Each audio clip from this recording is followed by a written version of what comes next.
तिष्ठन्नपि न लक्ष्यसे। अज्ञान ध्वांत चित्तानां व्यक्त एव सुमेधसाम जठरे इव दृश्यन्ते ब्रह्मांडाः परमाणवः। माता कौशल्या ने कहा कि महाराज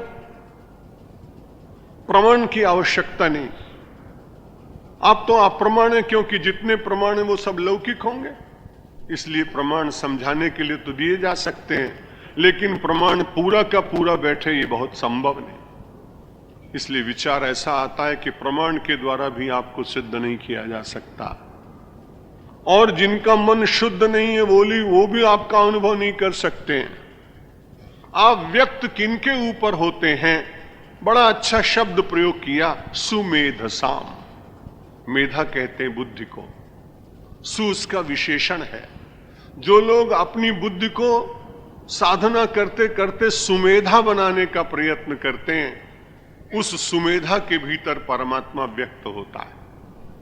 उसी सुमेधा को धीरे धीरे शास्त्रों ने ऋतंभरा प्रज्ञा कहा है।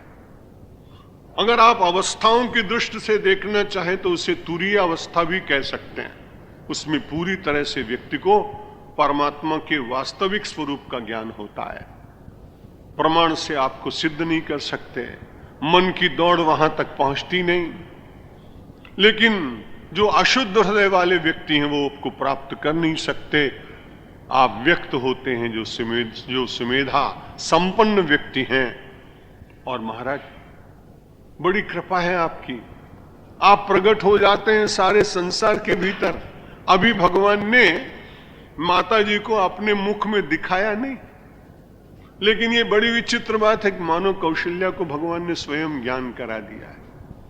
आपने सुना होगा इन रामायणी विद्वानों के द्वारा कि वहां दशरथ जी ने तो ये कहा है कि मुझे तो आप चाहे दुनिया मेरा उपहास करे, लेकिन मुझे आपके प्रति निरंतर पुत्र के रूप में ही प्रीति बनी रहे। और माता कौशल्या कहती है कि सब दुनिया मुझे कहे कि तुम्हारा बेटा है, मैं व्यवहार भले निभाऊं, लेकिन मन में कभी एक दिन भी ऐसा प्रतीत न हो कि तुम मेरे बेटे हो। मुझे निरंतर तुम ब्रह्म ही बने रहो, ब्रह्म की भांति दिखाई पड़ो। और माता ने वरदान भी दिया, माता को वरदान भी दिया है कि विवेक अलौकिक तोरे कबहू न मिटाई अनुग्रह मोरे। ये विवेक मेरे अनुग्रह से कभी तुम्हारे मन में मिटेगा नहीं, ये वरदान भगवान ने दिया है। इसलिए अभी तो मुंह तो बाद में दिखाएंगे, आज पहले ही उन्होंने कह दिया, जठरे तब दृश्यन्ते ब्रह्मांडाः परमाणवः। ये सारा ब्रह्मांड आपके पेट के भीतर परमाणु के रूप में व्याप्त है।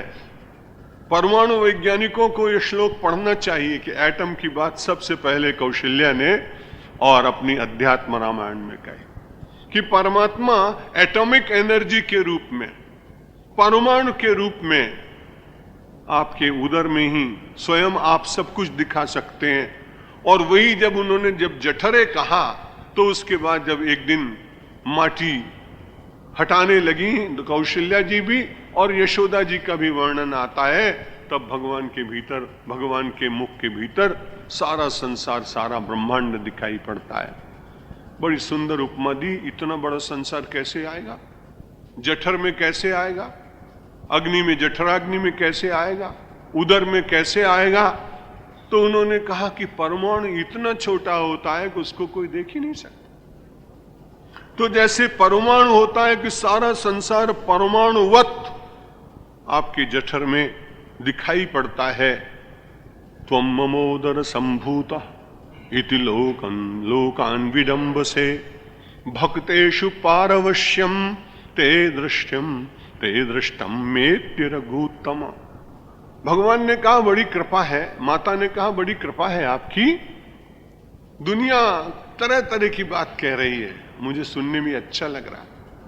लोग कह रहे हैं कि भगवान आप कौशल्या के उदर से प्रकट हुए हैं, लेकिन कभी कभी मैं विचार करती हूं कि लोगों के द्वारा ये कही हुई बात कितनी बड़ी विडंबना।